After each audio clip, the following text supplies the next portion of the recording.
महाराष्ट्राची सांस्कृतिक उपराजधानी असलेल्या डोंबिवली शहरातील पहिले सार्वजनिक गणेशोत्सव मंडळ अशी ख्याती असलेल्या या गणेशोत्सवाची सुरुवात श्री गणेश मंदिर संस्थानात 1925 पासून झाली। स्थापनेच्या काळात मंडळातील अनेक कार्यकर्ते हे वारकरी संप्रदायाचे असल्याने श्रींचं विसर्जन हे भागवत एकादशीला करण्याची प्रथा आजही सुरू आहे। स्वातंत्र्योत्तर काळात जसजशी लोकवस्ती वाढत गेली, शहराचा विस्तार झाला, परंतु मंडळातील कार्यकर्त्यांचा उत्साह, डोंबिवलीकरांची श्रद्धा व प्रेम कधीच कमी झालेलं नाहीये, किंबहुना वाढतच गेलाय। 100 वर्षांच्या काळात मंडळाने डोंबिवली शहराच्या सामाजिक, सांस्कृतिक, शैक्षणिक विकास कार्यात नेहमीच पुढाकार घेऊन आपलं योगदान दिलंय। यात 7 सप्टेंबर ते 14 सप्टेंबर 2024 या कालावधीत मंडळाच्या 100वा गणेशोत्सव मोठ्या दिमाखात, धार्मिक आणि मंगलमय वातावरणात साजरा करण्याचा मंडळाचा मानस आहे। या शतकी महोत्सवात आणि त्या निमित्ताने आयोजित सर्व धार्मिक, सांस्कृतिक आणि सामाजिक उपक्रमात सर्वांनी उपस्थित राहून तन मन धनाने काम केलं आहे। पदाधिकारी, कार्यकर्ते, सजावटकार सर्वांनीच आपल्या प्रतिक्रिया दिल्यात, पाहूया।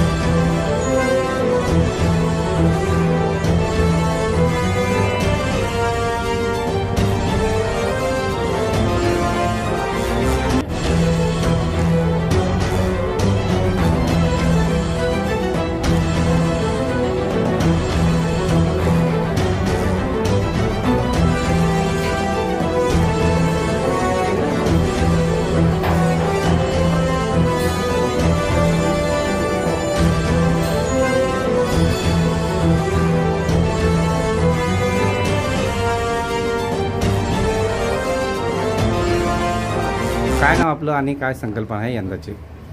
सारंग अमृतकर माझं नाव आहे। या मंडळात मी सहकोषाध्यक्ष म्हणून आहे आता कार्यरत। मंडळाचं आपलं यंदावं शतक महोत्सव आहे, त्यामुळे आपण हा थीम तयार केली आहे दशावताराची। तर याच्या मागची संकल्पना अशी आहे की आपण मंदिराच्या अँगलने काही करायचं होतं, जसं राम मंदिर होतं, तर राम मंदिरच नाही तर त्यासारखं काही करता येईल का, त्यामुळे आपण दशावतार टाईप जसे विष्णूचे 10 रूप आहेत ते आपण रूप मांडायची इथे ट्राय केलेलं आहे। अमन विधाते म्हणून सेट डिझायनर त्यांनी ही संकल्पना आपल्याकडे सादर केली। आम्ही त्यांना सांगितलं की आपल्याला काय करायचं आहे, त्या त्यांनी तसं सादर केलेलं आहे। साधारण किती दिवस लागले या सगळ्या याला आणि किती लोकांनी हे सगळं केलेलं आहे? साधारण 1 ते 1 महिन्याचा कालावधी लागलेला आहे या सगळ्या कामाला पूर्ण। काही कारागीर असतात जे कामं करत होते, 20-25 लोक होती त्यांची, ते काम करत होते, डेली त्यांचे कामं चालू होते। अजूनही ऑनगोईंग आहेत, काही कामं फिनिशिंगच्या लेवलला आहेत। तसं आपण हा सेट बनवतो। दशावताराचाच का ह्यावेळेस हा डेकोरेशनचा भाग घ्यावा असं वाटलं? तुम्हाला मी सांगितलं की राम मंदिर आपण बघितलं, तर त्या थीमवरच मंदिर आपल्याला करायचं होतं। तर दशावतार आपण ह्यासाठी केलंय की विष्णूचे 10 रूप हे आपल्याला सगळ्यांना माहिती आहेत का, कसं आहे। जसं आता पुढचा अवतार कोणता, जसं आपण म्हणतो कालकी, तो अवतार आपण कसा असेल याबद्दल तर काही संकल्पना नाही, पण जसं पुराणात लिहिलेलं आहे की घोड्यावर न येणारे किंवा जे काय जसं पुढचं आहे, पण आपण त्याच्या आधीचे जे काही आहेत रूप विष्णूचे ते दाखवायचं इथे ट्राय केलेलं आहे। एक डोंबिवलीकर आणि एक गणेश भक्त म्हणून काय काय भावना यावेळेस? डोंबिवलीकर म्हणून सगळ्या डोंबिवलीकरांनी उत्साहाने जसं एवढे वर्ष 100 वर्ष मंडळाला आणि मंदिराला सपोर्ट केलेला आहे, तसंच यापुढेही सपोर्ट करावा। हा उत्सव असाच पुढे जावा, सगळ्यांनी सोबत राहावं। जसं आपली भव्य मिरवणूक निघते, विसर्जनाची असते, आगमनाची असते, त्यात सगळ्यांनी सहभागी व्हावं। महाआरती होते आपली मंडळाची, ब्लड कॅम्प असतो, त्यामध्ये सहभागी व्हावं लोकांनी, जेणेकरून समाजाला काही आपण देऊ शकतो। जसं आपण शैक्षणिक मदत देतो किंवा पूरग्रस्तांना काही मदत होते, अशा भरपूर उपक्रम मंदिराचे चालू असतात। कीच आपण काही प्रयत्न करू। यंदा सध्या सेट आणि विष्णूचे जे रूप आहेत ते आपण दाखवण्याचा ट्राय केलेला आहे। कार्यक्रम नक्कीच आपण करू। याआधी आपण तुम्ही बघितले 100 वर्षात खूप मोठ्या मोठ्या कलाकारांनी त्यांचं सादरीकरण इथे केलेलं आहे, तसंच पुढेही होत राहील। रोज यंदाचं वर्ष हे आमच्या सार्वजनिक गणेशोत्सव मंडळ गणेश मंदिराचं 100वे वर्ष आहे। या 100व्या वर्षामध्ये सर्व नागरिकांना आम्ही सर्व भाविकांना आवाहन करतो की या शतक महोत्सवी वर्षामध्ये आपण सगळ्यांनी गणेश मंदिरामध्ये यावं। आम्ही केलेला जो देखावा आहे हा आपण सगळ्यांनी पाहावा।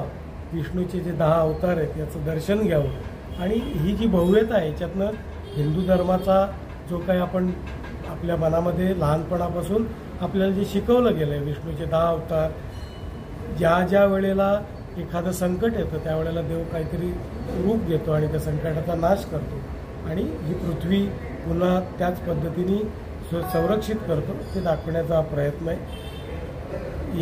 उद्या आगमन आहे आणि या आगमनाची एक खूप छान मिरवणूक बाजीप्रभू चौकातनं निघणार आहे. या मिरवणुकीमध्येही सगळ्यांनी सामील व्हावं. मधल्या काळात 8 दिवसात वेगवेगळे जे उपक्रम आहेत त्याचाही सगळ्या भाविकांनी लाभ घ्यावा. गणेशोत्सवाचा जो सांगता समारोह असेल तो पण खूप मोठ्या प्रमाणामध्ये या मिरवणुकीचा थाटमाट असेल आणि त्याचं एक आकर्षण म्हणजे पुण्याची जी रमणबाग नावाची जी एक संस्था आहे जी ढोल पथकामध्ये पूर्ण महाराष्ट्रामध्ये त्याचं नाव आहे आणि ते बघण्यासाठी डोंबिवलीतली ढोल पथकं सुद्धा उत्सुक आहेत. त्यामुळे ते सुद्धा आपण सगळ्यांनी बघायला यावं.